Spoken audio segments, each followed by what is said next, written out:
Shalom, puji Tuhan, kita berjumpa lagi dalam program Mercy of God di sesi yang ke-8. Program ini adalah program di mana kita akan belajar dan membahas kebenaran firman Tuhan untuk mengisi dan mengerjakan anugerah yang sudah Tuhan berikan kepada kita. Ada dua anugerah Tuhan kepada manusia. Yang pertama adalah anugerah umum, anugerah yang diberikan kepada semua manusia, terdiri dari hati nurani, intelektualitas atau logika, fisik, alam semesta.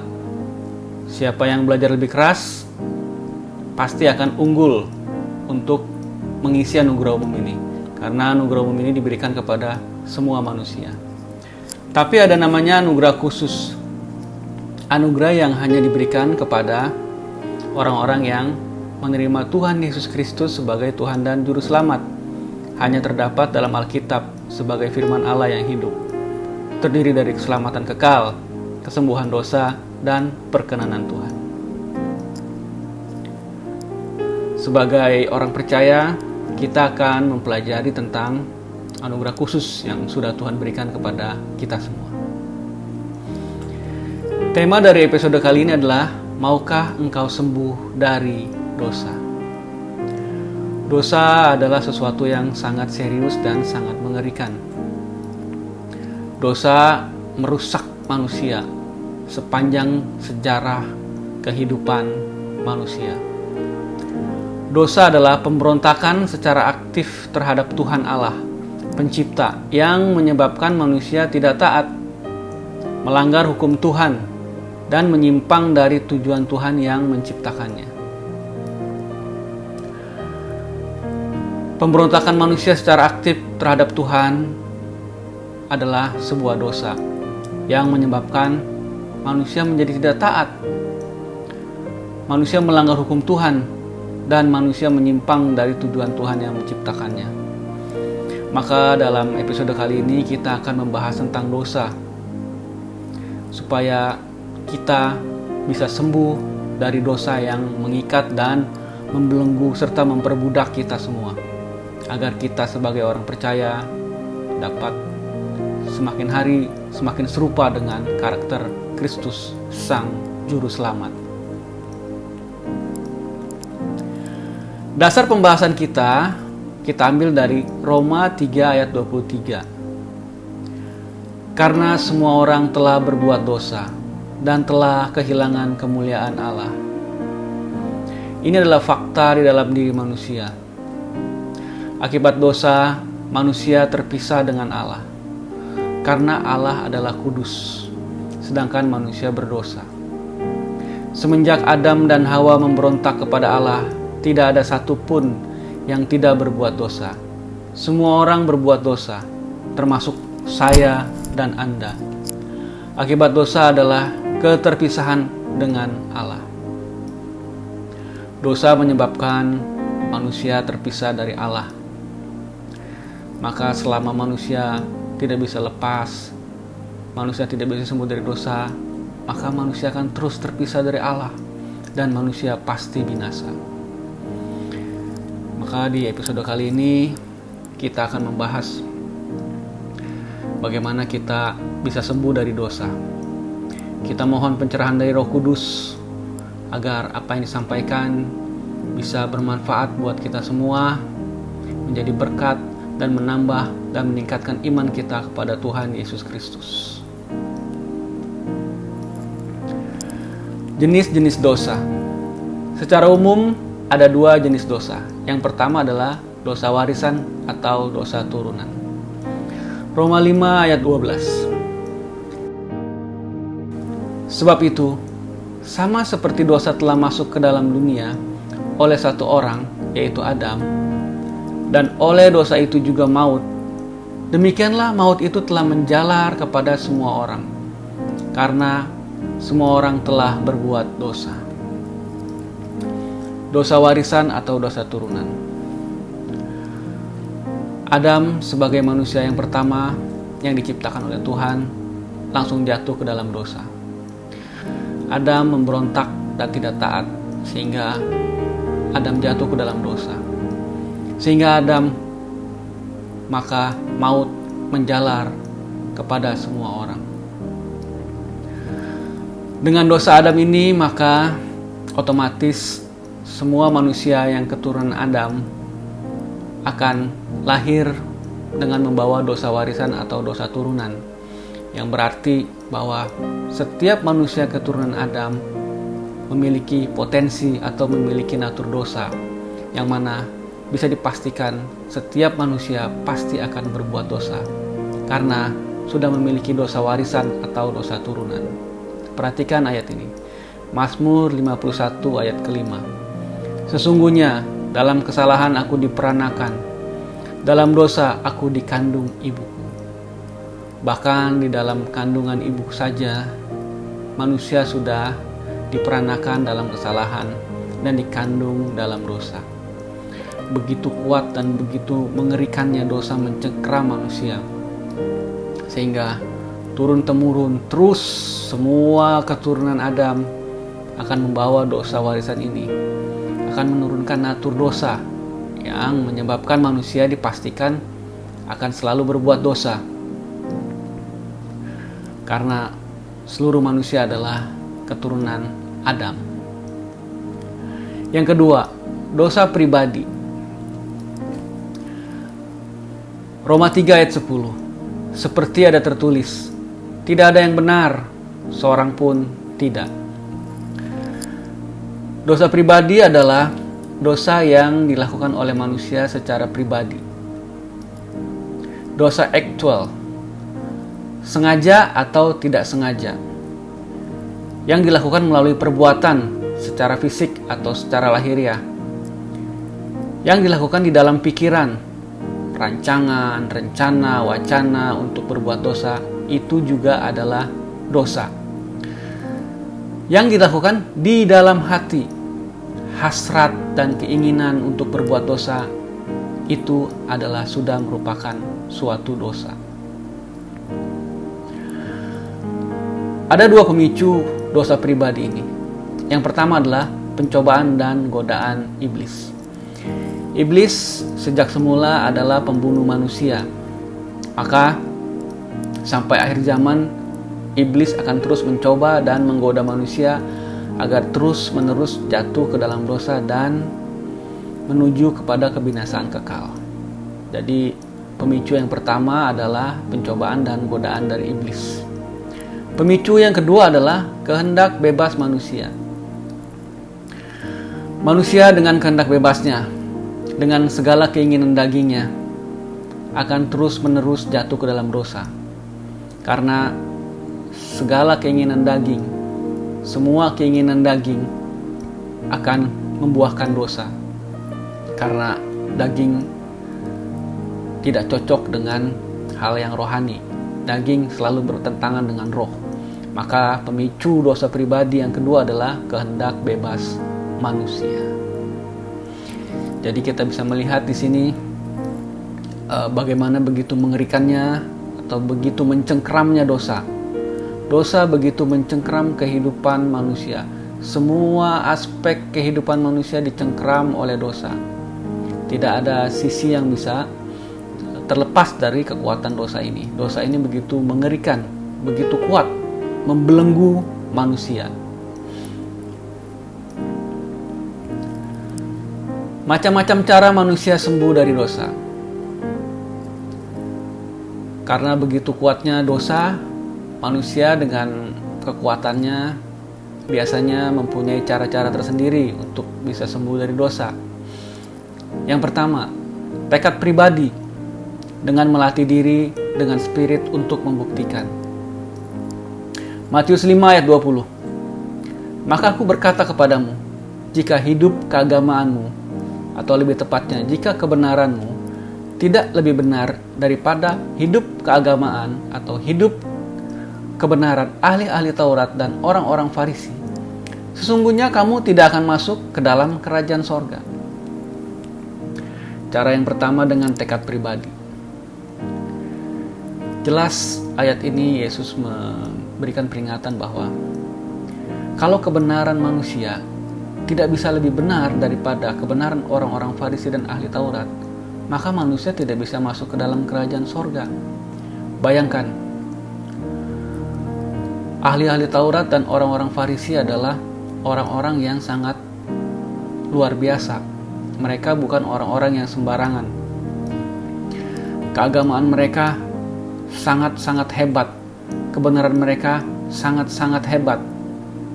Tetapi ayat ini menuntut supaya manusia harus lebih benar dari kebenaran ahli-ahli Taurat dan orang-orang Farisi. Untuk mendekati saja kebenaran orang-orang Farisi dan ahli-ahli Taurat, manusia hampir mustahil. Karena ahli-ahli Taurat dan orang-orang Farisi adalah orang-orang yang menjalankan dan mempraktekkan hukum-hukum agama dengan sangat ketat dan sangat strict sekali. Bahkan mereka saja, atau standar hidup mereka saja, itu tidak bisa masuk ke dalam kerajaan sorga, karena mereka menjalankan hukum-hukum agama hanya secara lahiriah. Sedangkan kita dituntut harus melebihi mereka.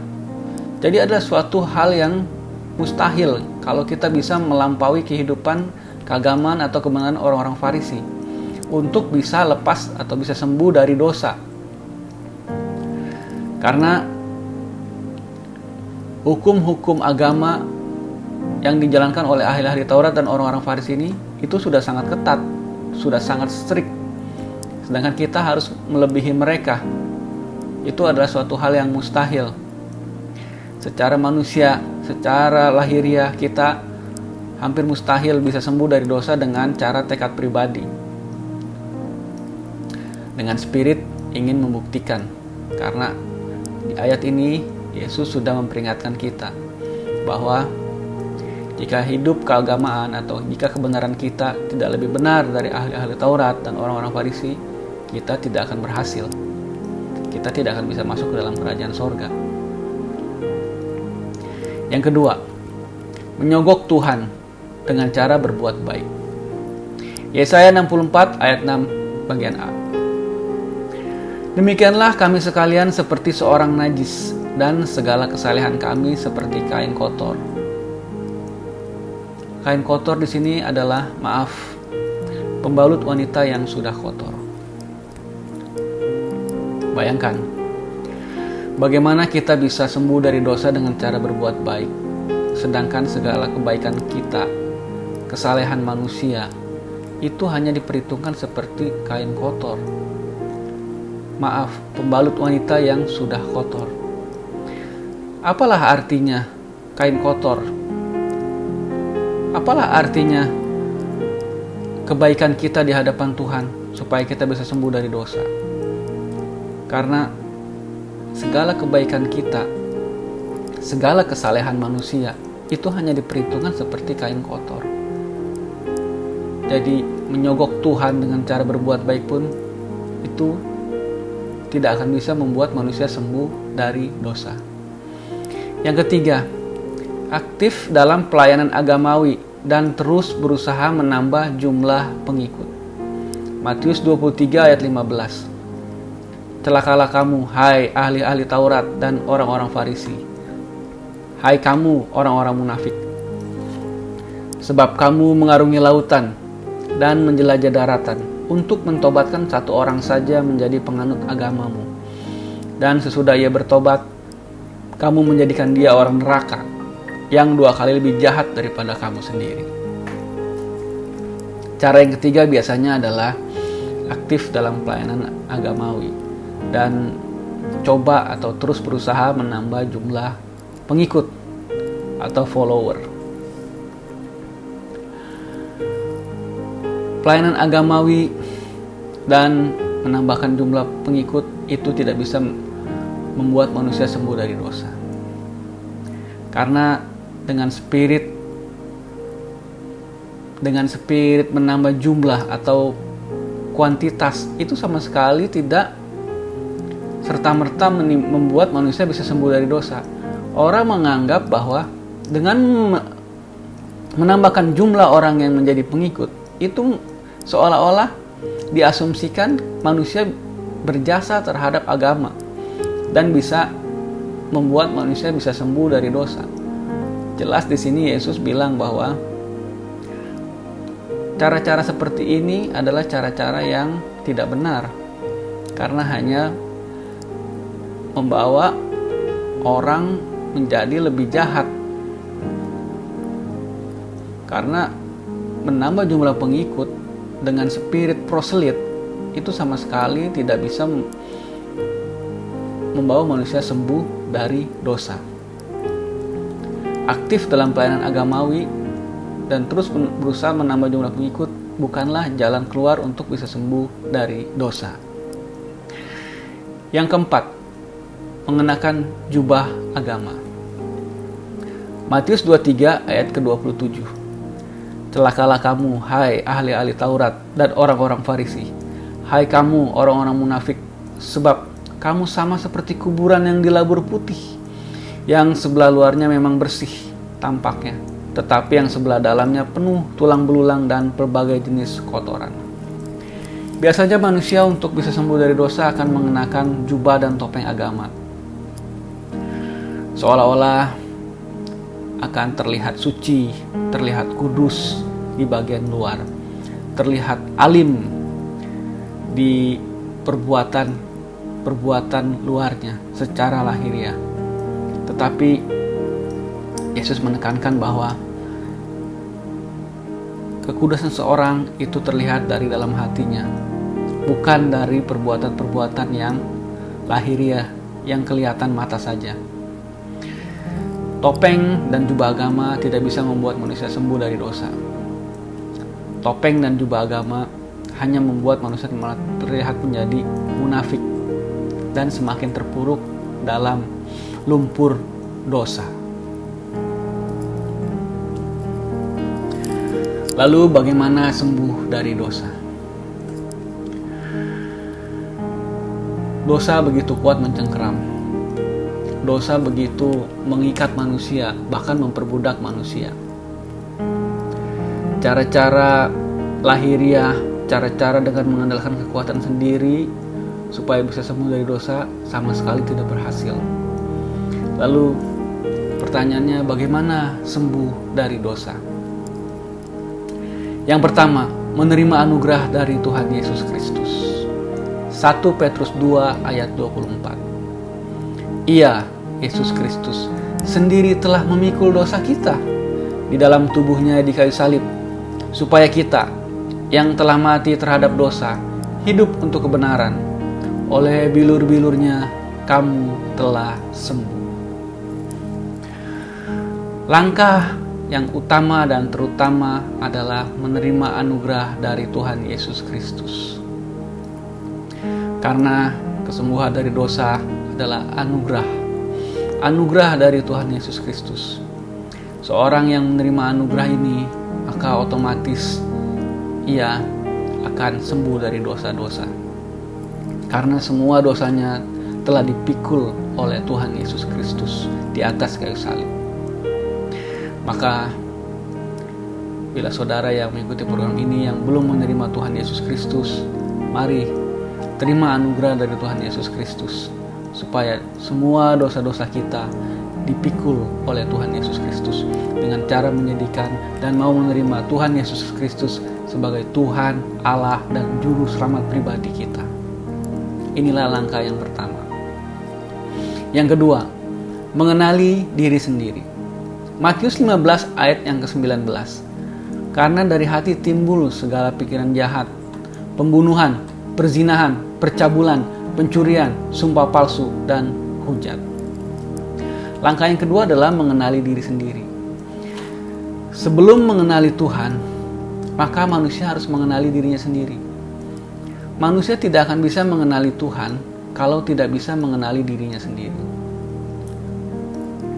Diri kita sendirilah selain Tuhan yang tahu kelemahan dari diri kita sendiri, di mana titik-titik kita akan bisa jatuh ke dalam dosa.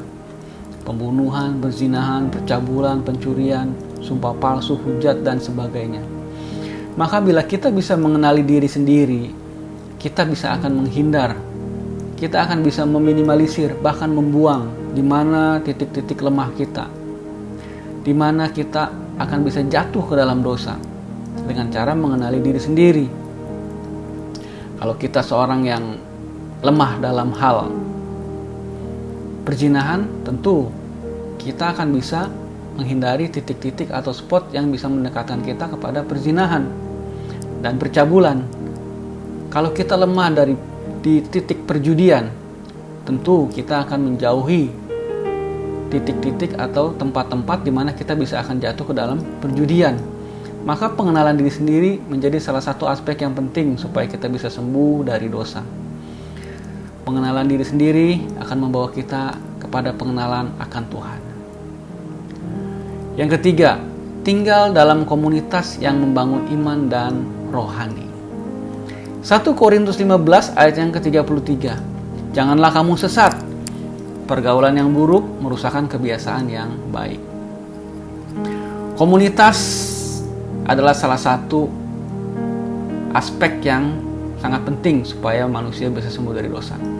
Komunitas yang sehat, komunitas yang membangun iman dan rohani akan sangat membantu kita untuk bisa sembuh dari dosa kita. Di dalam komunitas akan ada saudara-saudara seiman yang mendukung, menopang, dan bahkan mendoakan kita yang lemah, yang jatuh bangun di dalam dosa. Maka tinggallah dalam komunitas yang membangun iman dan rohani. Jangan dalam komunitas yang buruk. Tinggalkanlah komunitas-komunitas yang buruk. Tetapi masuklah ke dalam komunitas-komunitas yang sehat. Komunitas-komunitas yang membangun iman dan rohani, supaya iman dan rohani kita semakin diperkuat, iman kita semakin kuat di dalam Kristus Yesus Tuhan. Yang keempat, yang terakhir, jujur dan tulus kepada Tuhan.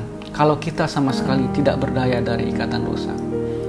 Memang setelah menerima anugerah dari Tuhan Yesus Kristus, kita adalah orang yang sudah sembuh dari dosa.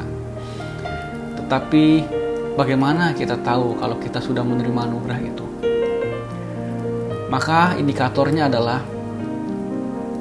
kita sudah menerima anugerah ini bila kita sudah menjalankan langkah kedua, langkah ketiga, dan langkah yang keempat ini.